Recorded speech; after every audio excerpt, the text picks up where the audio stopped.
का माँ सीवन মা বৃন্দাবনের কাহিনী শুরু করতে চলছি, তা সবে একবার বলুন হরে কৃষ্ণ কৃষ্ণ কৃষ্ণ হরে হরে, হরে রাম রাম রাম হরে হরে। চলুন শুরু করা যাক। বৃন্দাবনের দর্শনী। বৃন্দাবনে গৃহে গৃহে কুঞ্জ বা মন্দির, এমন ঘর নেই যে শ্রীকৃষ্ণের কিছু না কিছু রূপধারী বিগ্রহ নেই। বিশেষ উল্লেখযোগ্য মন্দিরের সংখ্যাও কম নয়। তার মধ্যে গোবিন্দ, গোপীনাথ, মদনমোহন, গোকুলানন্দ, পঙ্কবিহারী, রঙ্গজি, সাহাজি, লালাবাবু ব্রহ্মচারী, বংশীবর, ধীর সমীর, আচার্যপ্রভু, অগ্রবিহারী, পোদ্দার কুঞ্জ, জামাই বিনোদ, কেশিঘাট, জয়পুর মন্দির, রাবাবাগ, সিঙ্গারবট প্রভৃতি বিশেষ আকর্ষণীয়। বিশেষ মন্দিরগুলি দেওয়া হলো পুস্তকের কলেবরবৃত্তি সম্ভব নয়, তাই যতদূর সম্ভব সংক্ষিপ্ত করা হইল। শ্রী শ্রী রাধা গোবিন্দ জিও মন্দির শ্রীরূপ গোস্বামীর দ্বারা এর সেরা স্থাপিত হল। বাংলার ভক্তিযুগের সহিত যাহারা পরিচিত তাহারা অবশ্য জানেন, একদিকে মুসলমানি আবহাওয়া, অপরদিকে নীরস অন্তর্বিহীন শাস্ত্রালোচনা বাংলার জনসাধারণের এক সময় খুব বিপন্ন করিয়া তুলিয়াছিল। ধর্মপালনের অধিকারচ্যুত যেন জনসাধারণ হারাইতে বসিয়াছিল। শ্রীরূপ গোস্বামী ঐ যুগের পুরুষ। ভক্তিমার্গের মহাত্মা দেশবাসীকে তিনি দেখাইয়া দিয়াছেন।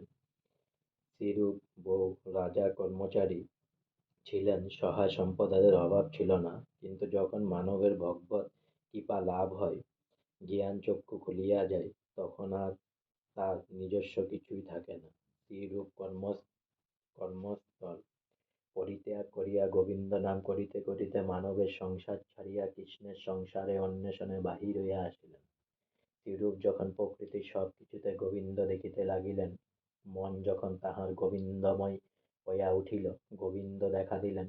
ভগবান ব্রজবাসীর রূপ পরিগ্রহ করিয়া রূপকে জানাইলেন, গোমাটিলায় তোমার আরাধ্য দেবতা আছেন। আনন্দে ভক্তর বাক্রুদ্ধ হইল, নয়নেতে অনবরত প্রেমাশ্রু বহিতে লাগিল। ভক্তের ভক্তি পুরস্কৃত হইল। শ্রীরূপ গোমাটিলা হইতে শ্রীগোবিন্দকে লাভ করিলেন। যেখানে গোবিন্দের প্রস্তর নিমিত্ত মন্দিরটা রহিয়াছে, এইখানেই শ্রীরূপ শ্রীগোবিন্দের সেবা আরম্ভ করেন। তখন এ মন্দির ছিল না, পরে মানসিংহ এ মন্দির নির্মাণ করাইয়া দেন।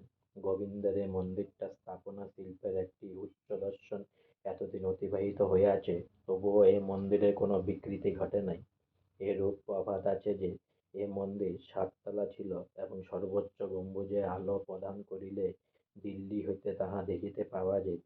দিল্লীর বাদশাহ ঔরঙ্গজেবের হিন্দু ধর্মকে বিদ্বেষের চক্ষুতে দেখিতেন। যখন তিনি হিন্দু ধর্মের উপর হস্তক্ষেপ করেন, তখন বৃন্দাবনের উপরও বিভীষিকার কালো ছায়া গয়নার আসে। সে সময় জরপুরাদীপ্ত শ্রীগোবিন্দ গোপনীয় মদনমোহনকে জয়পুর লইয়া যান। বর্তমানে নতুন মন্দির ২৪ পরগনা জেলার স্বর্গীয় নন্দকুমার দত্ত মহাগড়ের সামরিক প্রচেষ্টার ফল। স্বর্গীয় নন্দকুমার বস্ত্র মহাশয় বাঙালি ভক্তির নিদর্শন স্বরূপ এই মানধরটি নির্মাণ করাইয়া বাঙালির অন্তঃপ্রসাদটার বিশেষ পরিচয় প্রদান করাইয়াছেন। এই মন্দিরের প্রাচীনতা ও সেবা পূজা ভারতবাসীর যথেষ্ট শ্রদ্ধা ও ভক্তি আকর্ষণ করিয়াছে। বৃন্দাবন দর্শন করিবার পূর্বে সর্বপ্রথম গোবিন্দ দর্শন করা কর্তব্য। গোবিন্দের নয়নাভিরাম মুক্তি দর্শন মনের গ্লানি ও তাপ মুহূর্তে দূর করিয়া দেয়। আজকে আমার বৃন্দাবনের কাহিনী এখানেই শেষ হলো। তাই সবে আরেকবার বলুন, হরে কৃষ্ণ কৃষ্ণ কৃষ্ণ হরে হরে, হরে রাম রাম রাম হরে হরে। অনেক অনেক সাবস্ক্রাইব করুন, অনেক অনেক লাইক করুন প্লিজ।